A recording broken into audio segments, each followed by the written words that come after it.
神纹，虚空无法伸。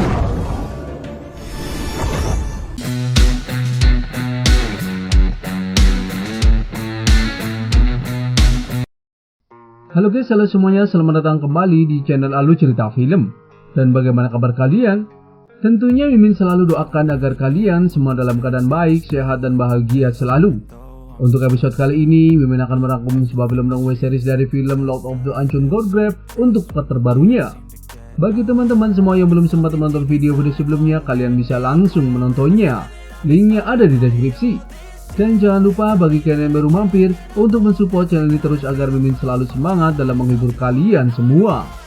Oke, tanpa berlama-lama lagi, yuk kita langsung saja masuk dalam alur ceritanya. Di episode sebelumnya, Lim Feng sangat kesal dengan ucapan Tuan Muda Lei yang menghina ayahnya.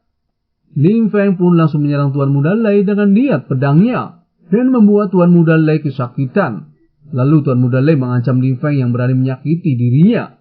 Lim Feng pun berkata kalau ayahnya pernah menumpahkan darahnya untuk orang-orang di dunia, siapapun yang menghina ayahnya, ia tidak akan memaafkannya. Teman-teman praktisinya pun langsung membela Lim Feng.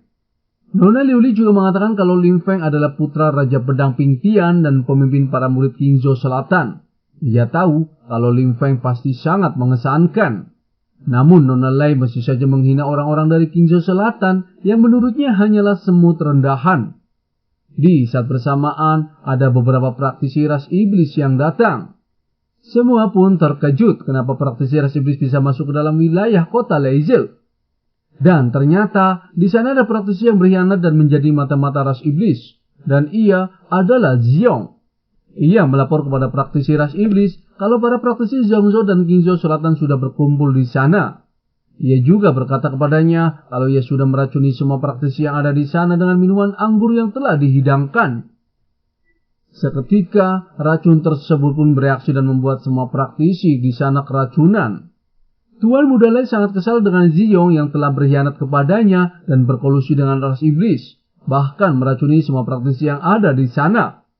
Lalu Xiong menjelaskan kalau ayahnya telah selalu setia pada kota Leizel, tapi seberapa setianya tetap menjadi pelayan. Ibunya yang sakit parah pada saat itu, ayahnya meminta ginseng darah 1000 tahun untuk menyembuhkannya, tapi semua menolak untuk memberikannya.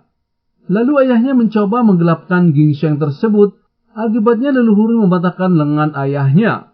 Ibunya juga meninggal karena marah. Dan apakah semua itu layak berbicara sebagai umat manusia? Tuan Muda Lei pun hanya terdiam. Xiong juga berkata kalau dirinya bukanlah anjing yang bisa dipanggil kapan saja oleh Tuan Muda Lei.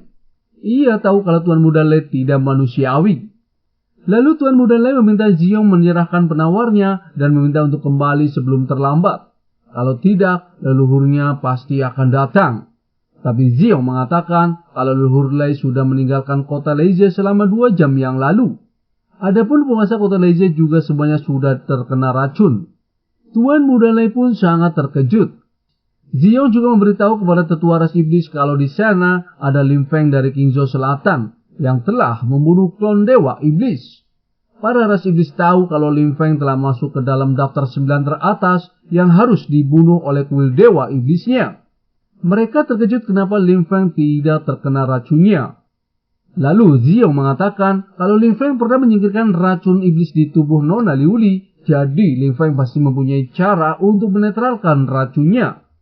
Ia tahu kalau Lim Feng pasti memiliki kartu andalan karena bisa merusak rencana ras iblisnya berulang kali. Namun Lim Feng hanyalah di ranah Devin Martial belaka. Di sana Lim Feng juga langsung memberikan penawar racun kepada semua praktisi yang terkena racun ras iblis. Di saat salah satu ras iblis akan menyerangnya, Lim Feng langsung menggunakan domain lautan jiwanya untuk mengkonternya. Lim Feng juga langsung menggunakan transformasi ponik pedangnya untuk menyerangnya. Seketika, praktisi ras iblis tersebut pun terpental dan langsung mati. Praktisi ras iblis lainnya pun sangat marah dan langsung menyerangnya. Elang Sotian juga langsung menahan serangannya dengan perisai sinar langitnya. Lalu Lim Feng juga mengeluarkan cermin matahari kecilnya untuk mengcounternya. Elang Sotian tahu kalau praktisi ras iblis tersebut sudah berada di ranah nirvana tingkat 9. Semua orang pun terkejut dan ketakutan. Di sana, pemimpin ras iblis meminta semuanya untuk menyerang Lim Feng. Namun Lim Feng menghalus semuanya dengan begitu mudah dengan teknik ron ilahi belenggunya dan membuat mereka semua terperangkap oleh serangan Lim Feng. Peri Xiaoyu pun terkejut melihat kekuatan Lim Feng di sana.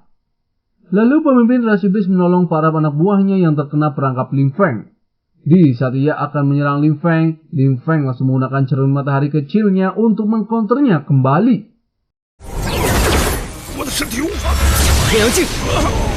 Mereka tahu kalau cermin matahari kecil Lim Feng bisa menahan kekuatan magic ras iblisnya. Pemimpin ras iblis tersebut pun maju dan akan bertarung dengan Lim Feng. Lalu senior makam pedang Lim Feng pun muncul dan mengatakan kalau praktisi ras iblis tersebut sudah mencapai ranah transcendent. Ia meminta Lim Feng untuk jangan bertindak ceroboh. Ia juga mengatakan jika Lim Feng memang memerlukan bantuannya, ia bisa membantu Lim Feng sekali. Lim Feng pun bertanya kepadanya apakah seniornya bisa bertindak. Seniornya menjelaskan kalau cairan batu ilahi dapat membantunya menyerang sekali. Lim Feng pun mengatakan kalau seniornya bisa bertindak ketika hidup dan matinya dipertaruhkan. Lalu Lim Feng menggunakan ron ilahi pengumpul spiritualnya untuk mencoba menyerangnya. Peri Xiaoyu pun langsung terkejut melihatnya. Ia tahu kalau Lim Feng memiliki banyak ron ilahi. Nona Liuli juga tahu kalau ron tersebut bisa membuat Lim Feng mencapai ranah nirvana dalam sekejap. Dan ron tersebut seperti sudah melampaui tingkat suci. Tuan Muda Zhang baru sadar dengan kekuatan Lim Feng yang begitu kuat. Lim Feng pun memadatkan pedang Jenny-nya. Nona Liuli tahu kalau pedang yang Lim Feng keluarkan adalah pedang tingkat suci. Dan hanya muncul dalam 1000 tahun sekali. Ia tidak menyangka kalau ia bisa melihat kemegahan jiwa pedang tingkat suci. Tuan Muda Lei juga sangat terkejut karena Lim Feng bisa memadatkan jiwa pedang tingkat suci. Tuan Muda Zhang tahu kenapa Lim Feng mengatakan kalau praktisi muda Zhangzhou Selatan semuanya sampah. Dan itu karena Lim Feng memiliki pedang tingkat suci.